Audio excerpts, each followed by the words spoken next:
Now Kansas Governor Kathleen Sebelius delivers the annual State of the State address to a joint session of the legislature. This is 30 minutes.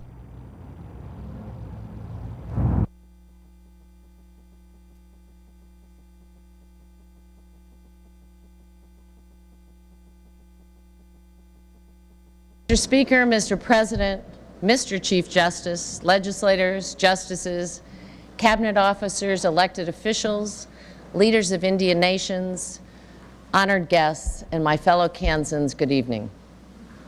As we gather again to assess the state of our state, I want to start with welcoming the new members of the House and Senate and our new House leadership. On behalf of all Kansans, I want to thank you for your willingness to run for office and serve during a difficult time in our history, pledging to put people before partisanship. And I look forward to working with all of you to meet our challenges and secure our future.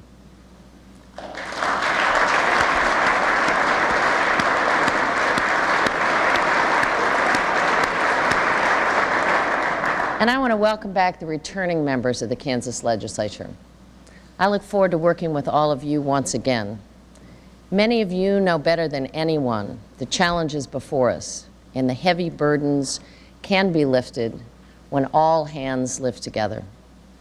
Since we met for the State of the State last year, we have two new state officials. Attorney General Steve Six is with us tonight, and I want to once again thank Steve for his willingness to leave the bench and serve as Attorney General for Kansas.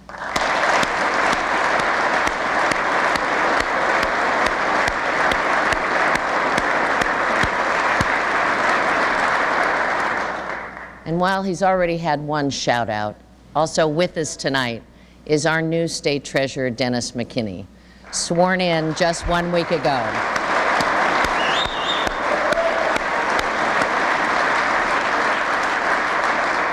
Now, Dennis is going to be greatly missed in the House, but we want to thank you for taking on new responsibilities as you continue to serve Kansas. Our new Chief Justice, Bob Davis, is also here tonight. And Chief, we wish you well in your leadership role in the Kansas Supreme Court. Over the last 3 decades, Justice Kay McFarland served on the Kansas Supreme Court. Her leadership as Chief was historic and heroic, leading the court during some very contentious times. On behalf of all Kansans who are the beneficiaries of her extraordinary service, I want to thank former Chief Justice Kay McFarland, who unfortunately is not with us tonight.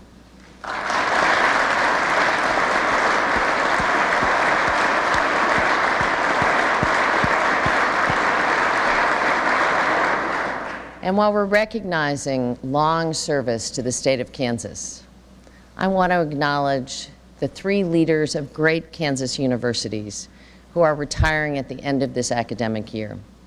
Kansas State President John Weefald,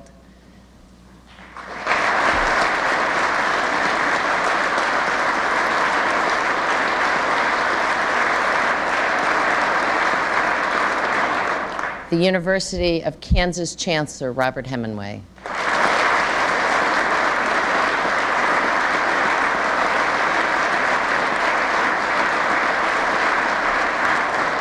and Pittsburgh State University President Tom Bryant, who is not here tonight.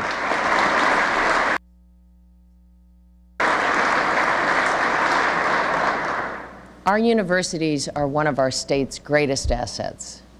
By educating young Kansans, they promote generational change and contribute to the knowledge economy that will move Kansas forward. We thank these 3 leaders for their tireless dedication and considerable contributions to our state.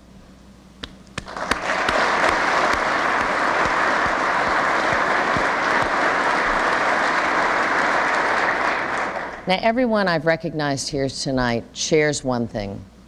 They've all made difficult decisions to benefit our state and its citizens. In fact, the history of Kansas is a series of difficult decisions made by many other humble men and women who serve for the greater good. Would we be a free or slave state? How would we put people back to work during the Great Depression? How would we aid the war effort in the 2 world wars? How would we preserve our agriculture sector during the farm crisis of the 1980s? And more recently, how would we provide quality education for our children while protecting our most vulnerable citizens? The common thread that's enabled Kansans to answer those challenges and succeed is found in the quality and the character of our people and our public servants. In meeting past challenges, Kansans took care to provide a foundation for the good years. After each difficult period, there were good and prosperous times, and there will be again.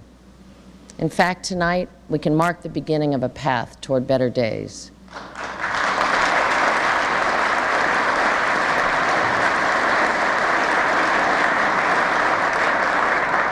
The state of our state is not defined by ending balances or revenue receipts. It's about the quality and character of the Kansas people. And I'm proud to report that in that regard, the state of our state has never been stronger.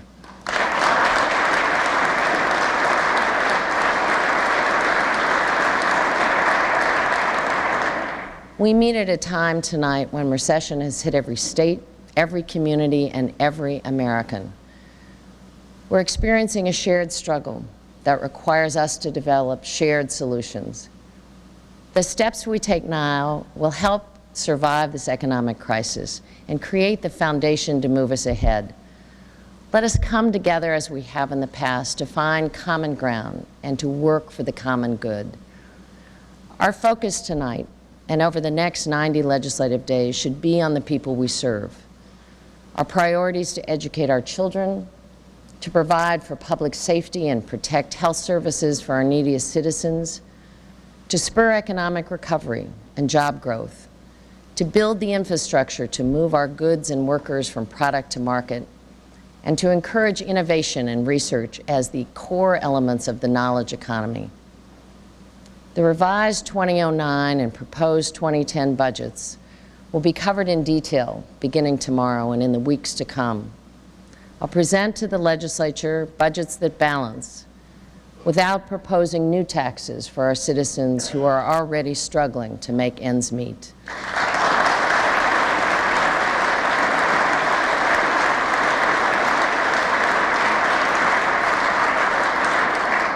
Ultimately, the role of government is to use our collective resources to do what individuals cannot do alone. We must look to the future and determine what strategic investments we can make to give Kansans the tools they need to prosper in the 21st century. In an economic downturn, decisions can have dire consequences and a lifetime impact on future generations. No student can afford to miss a few years of quality education. No Kansan can be denied life-saving care while waiting for the economy to improve. Even in a time of shortfalls, we have resources. Our Treasury is stronger than many other states. We have a trained and able workforce, and we're still proudly this nation's breadbasket.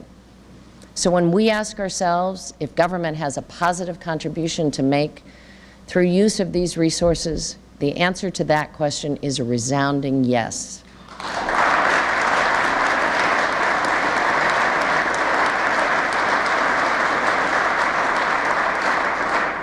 In all of our endeavors, we recognize that jobs and capital are best expanded in the private sector. But without resources and workers from government, the massive undertakings needed to promote the common good would likely fail. When we faced the challenge of underfunded schools, it was made clear in the courtroom, in the boardroom, and in the classroom that new investments had to be made, and we shared the work of finding a solution. We invested millions in our schools, our students, our teachers, and our future. And even now, looking through the lens of today's economy, that investment was worth it and worth keeping.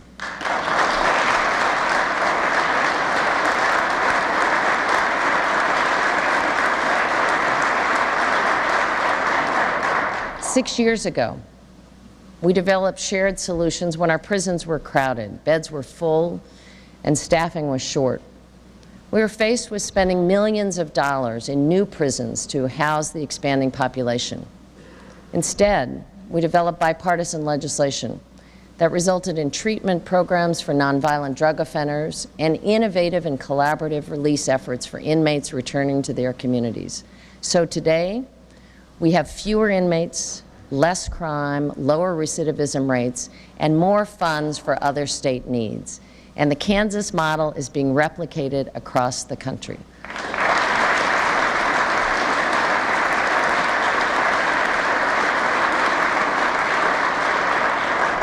But it's not just in the crafting of legislation that we came together for a common purpose. When bases across the country were being closed and communities emptied, we protected our military assets, brought the Big Red One home, and opened Fort Riley's doors and the entire state to new soldiers, new families, and new investments in Kansas.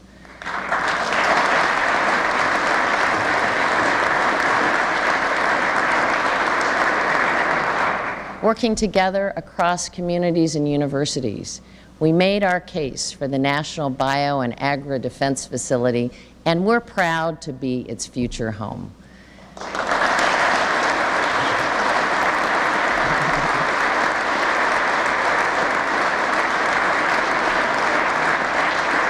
We look forward to the contributions Kansas will make to the national security and to NBAF's positive impact on our state for generations to come. Now, the NBAF effort would not have succeeded without the extraordinary leadership and vision of our congressional delegation, key members of the Kansas legislature, Kansas State University, Manhattan community leaders, the Bioscience Authority, private sector stakeholders, and our administration all working together. The same principle that guided those successes should guide us now. Working together, we can succeed.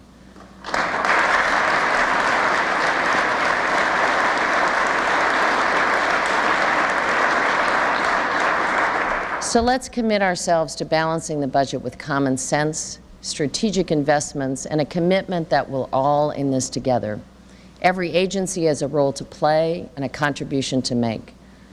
Let's commit to focusing on priorities, investing in public school and public safety, continuing basic state services for our most vulnerable populations, putting Kansans back to work, and including all state agencies in a dialogue that results in shared solutions.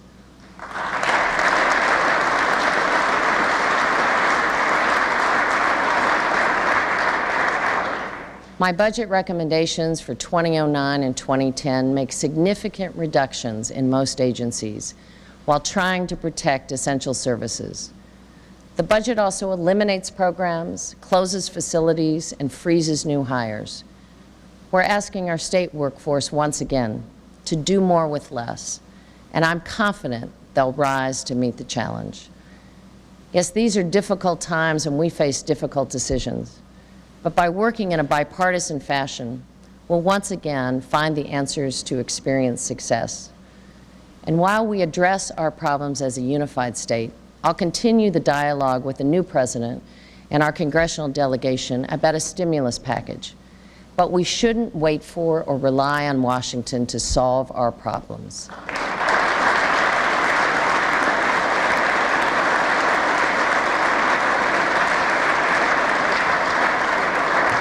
I have confidence in our capacity to meet our challenges, and I also believe that our greatest successes lie before us. Along with the challenges, there are opportunities we can't afford to ignore.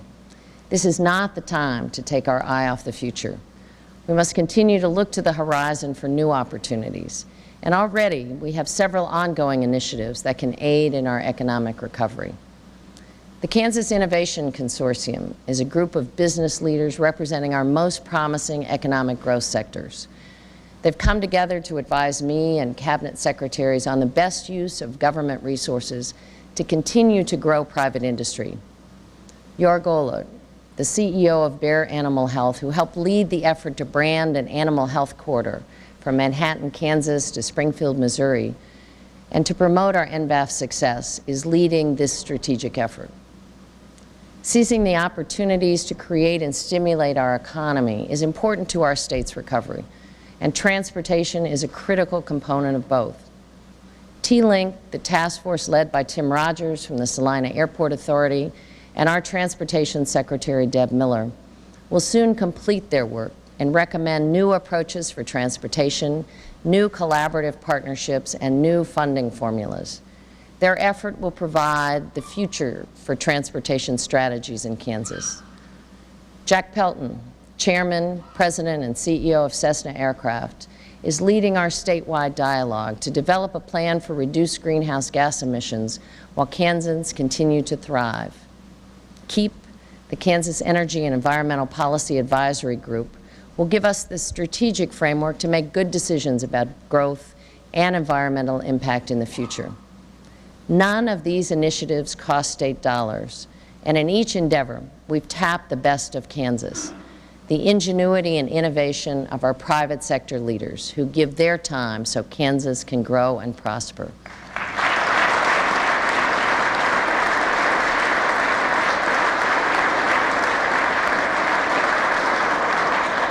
Among the myriad of issues on the horizon to demand our attention this session, the American energy crisis provides Kansans with challenges we must face and opportunities that together we must seize. The energy crisis is real on many fronts, affecting our economy, our national security, and our environment. Our own scientists at Kansas State University and the University of Kansas have joined with an overwhelming number of experts around the world who tell us that our time to solve these problems is running out. We know that the incoming president has promised a new federal energy policy and swift action, but there's still uncertainty about the exact rules and financial liabilities Congress will impose. Kansas is already one of the nation's worst offenders in per capita carbon emissions, which makes us vulnerable to the costs and penalties of imminent federal regulation. Recently, the Kansas Energy Council confirmed that we have adequate electricity to power us years into the future, and no state is better suited to lead this country in renewable power than is Kansas.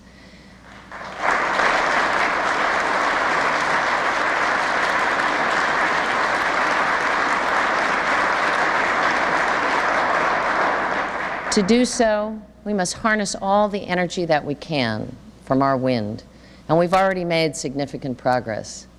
2 years ago, we entered into a voluntary agreement with our utilities to generate 1,000 megawatts of wind power in Kansas by 2010. I'm happy to announce that we achieved that goal 2 years early.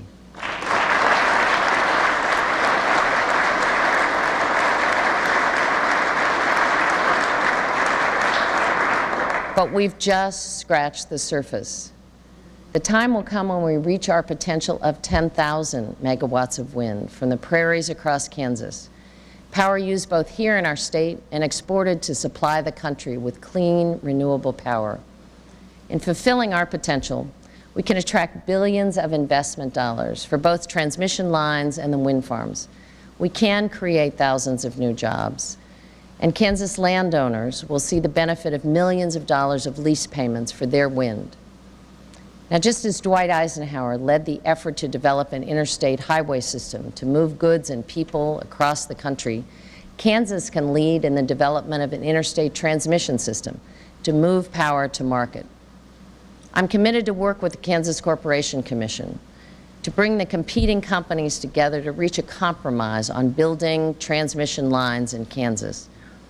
And I pledge we'll continue to work with our neighboring states in encouraging the Southwest Power Pool to accelerate the development of a fair and progressive rate structure for a new transmission grid across our region.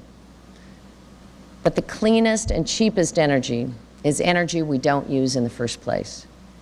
So I'm directing the Kansas Corporation Commission to work with our utility companies on measurable and significant energy efficiency programs to further extend our additional power well into the future. We must change our outdated rate structure, which currently rewards consumption instead of conservation, and fully engage Kansas consumers in reducing their energy use.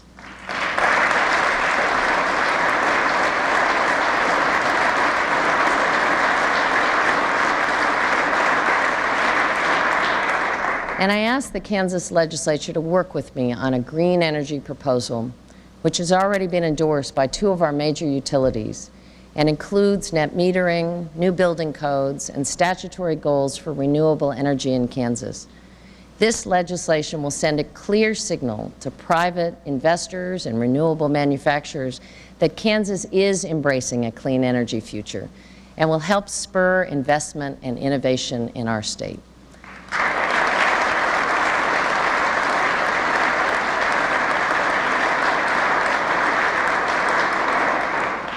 Finally, I'm pleased that Len Rodman, CEO of Black & Veatch, a Kansas company that has provided strategic advice throughout the world on green energy initiatives, has agreed to chair my newly created GreenWorks Advisory Council to expand our opportunity to provide more renewable energy jobs in Kansas. Thank you, Len. Len, are you here? Thank you.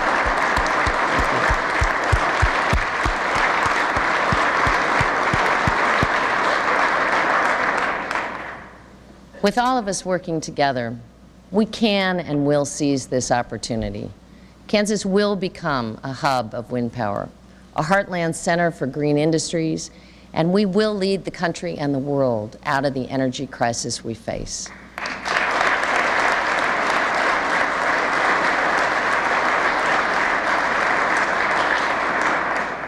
Now, along with the energy crisis, we also face many personal challenges with disease and illness. Cancer has already affected many Kansas families. The personal toll in lost lives and unrealized potential cannot be calculated. The cost to the healthcare system is also great. The American Cancer Society estimates that it costs our state approximately $4.4 million a day in lost productivity and direct medical costs. Over the past few years, scientists have made tremendous strides in early detection and treatment so that a cancer diagnosis is no longer an immediate death sentence. We're fortunate to have a team of researchers at the University of Kansas who are already finding new cures. We now have the opportunity to create a comprehensive cancer center. And much like the effort to bring the NBAF to Kansas, this will be a multi-year collaborative effort, including private sector partners, our research universities, health allies from across the region, the Midwest Cancer Alliance, and the Bioscience Authority. The application for the National Cancer Institute designation will occur in 2011, and if successful, has enormous potential as an economic engine, estimated to generate $1.3 billion annually and create nearly 10,000 new jobs within the decade.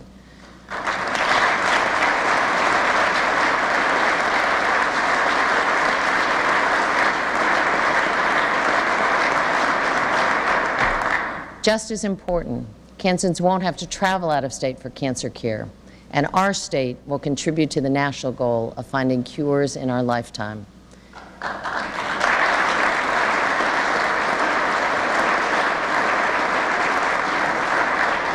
The National Cancer Center legislation and designation is another prospect on the horizon, with the potential to impact our state and our citizens for generations to come.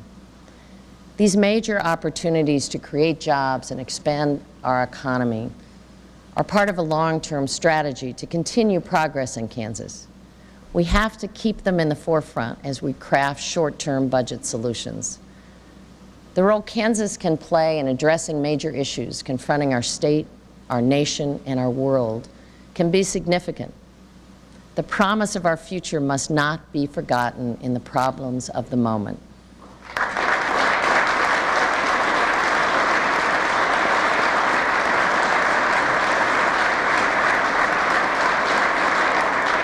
We have the ability, by working together, to correctly identify assets, mobilize efforts, unify our resolve, and get the job done for Kansans today and tomorrow.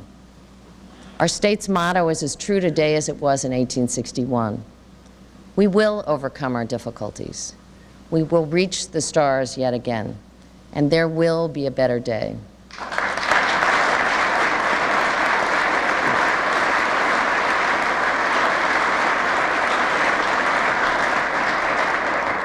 The U.S. and Kansas economies will rebound and will return to positive growth. We'll create jobs, and the opportunities Kansans have enjoyed for generations will not go away. This time of shared struggle will result in shared solutions and a stronger Kansas. Thank you. May God bless you, and may God bless the great state of Kansas.